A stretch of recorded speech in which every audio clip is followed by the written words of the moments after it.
Imagine if every time you bent over to tie your shoes, all the blood rushed to your head so fast that your eyes exploded. That is the exact physiological nightmare a giraffe faces every single day. If I took your human blood pressure, stretched your neck to the height of a 2-story house, and then forced you to drink from the floor, you would be dead before your lips touched the water. So how does a giraffe, the world's tallest walking aneurysm, not black out, stroke out, or pop like a meat balloon every time it bends down? The root of the problem is just angry, undeniable physics. A giraffe's brain sits about 2 meters, or 6.5 feet above its heart. Pumping blood straight up a vertical column that high costs an insane amount of pressure just to fight gravity. Because of this, an adult giraffe routinely rocks a resting blood pressure of roughly 280 over 180. That is roughly double the blood pressure of a healthy adult human. In you or me, that number is a hypertensive emergency that would instantly rupture our arteries. In a giraffe, it is just a normal Tuesday. Now, if you have ever watched a standard nature documentary, you have probably been fed a lie about how they pull this off. Most older textbooks will tell you that to generate this kind of pressure, the giraffe has a freakishly gigantic 25-pound super heart. That is entirely false. Multiple studies show that a giraffe's heart is about 0.5% of its body mass, which is perfectly, boringly normal for any mammal its size. It did not get a bigger engine, it just got a weirder one. The walls of its left ventricle are ridiculously thick, leaving only a tiny little chamber for the blood inside. So instead of pumping a large volume of liquid, it just violently squeezes a tiny amount of blood with the force of an industrial hydraulic press. But pushing the blood up is only half the battle. Gravity also pulls blood down. At the hoof level, a giraffe's arterial pressure is sitting around 350 millimeters of mercury. Without any protection, all the blood and fluid would just pool in their ankles until their legs swelled up and burst. But they do not swell, because the skin and the connective tissue on a giraffe's legs are exceptionally tight and totally inelastic. This creates a built-in biological anti-gravity suit that physically squeezes the legs so hard that fluid cannot leak out of the blood vessels. It works exactly like the compression garments that fighter pilots and astronauts wear. In fact, a NASA physiologist actually studied giraffe legs to help design better spacesuits. So, the space program's solution to weightlessness was partly stolen from an animal that has never left the ground. We have solved standing up, but eventually, a giraffe has to take a drink. To do this, it has to splay its front legs out awkwardly like a broken folding table and drop its head 2 meters below its heart. When it does this, gravity is suddenly accelerating all that high-pressure blood straight down into its brain. So why doesn't its head explode? Well, again, a lot of nature shows will tell you about a magical sponge of blood vessels at the base of the brain called the rete mirabile. They claim this net acts as a shock absorber. But modern comparative anatomy completely ruins this theory. Short-necked animals like sheep and cows also have this exact same vessel net, and they use it strictly to cool their brains down, not to fight gravity. The real answer is a masterclass in biological duct tape.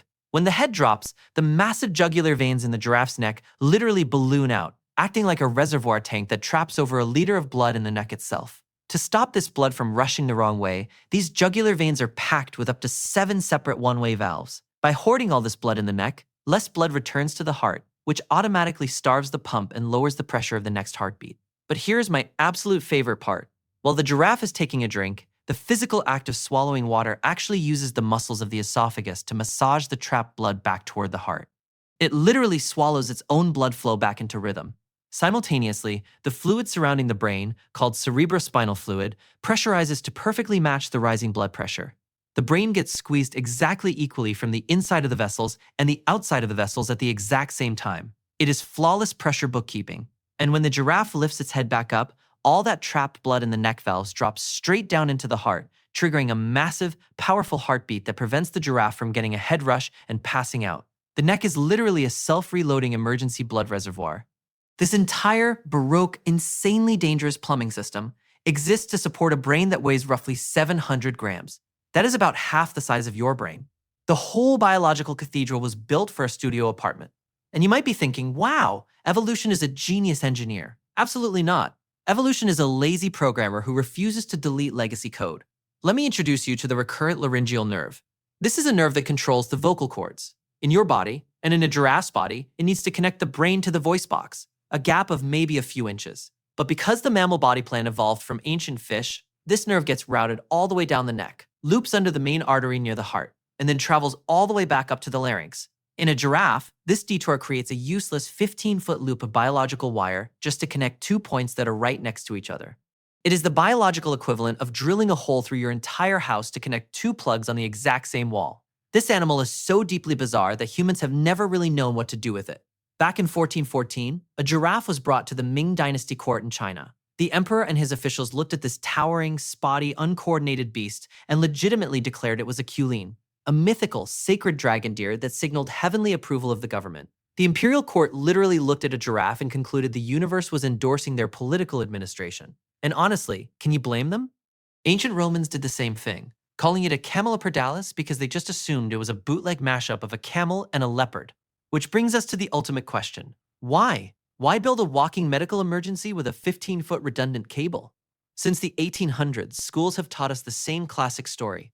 Giraffes stretched their necks to reach high leaves that other animals could not reach. But field observations show that giraffes often just eat at shoulder height, and during harsh droughts when food is scarce, they frequently just browse from low bushes. They often completely ignore the very advantage their neck supposedly gives them. Instead, the real reason might just be gang violence. Male giraffes engage in brutal combat called necking. They use their 6-foot necks like medieval ball and chains, swinging their skulls into each other's ribs with enough force to knock a rival airborne, unconscious, or even kill them.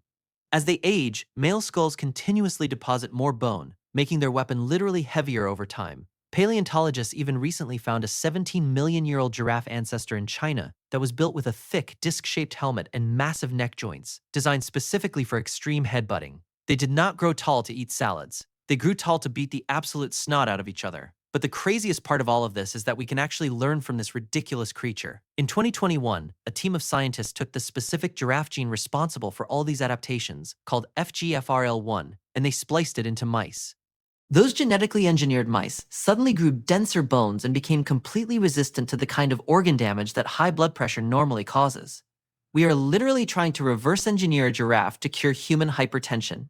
So the next time you stand up too fast and feel a little dizzy, just remember how good you have it.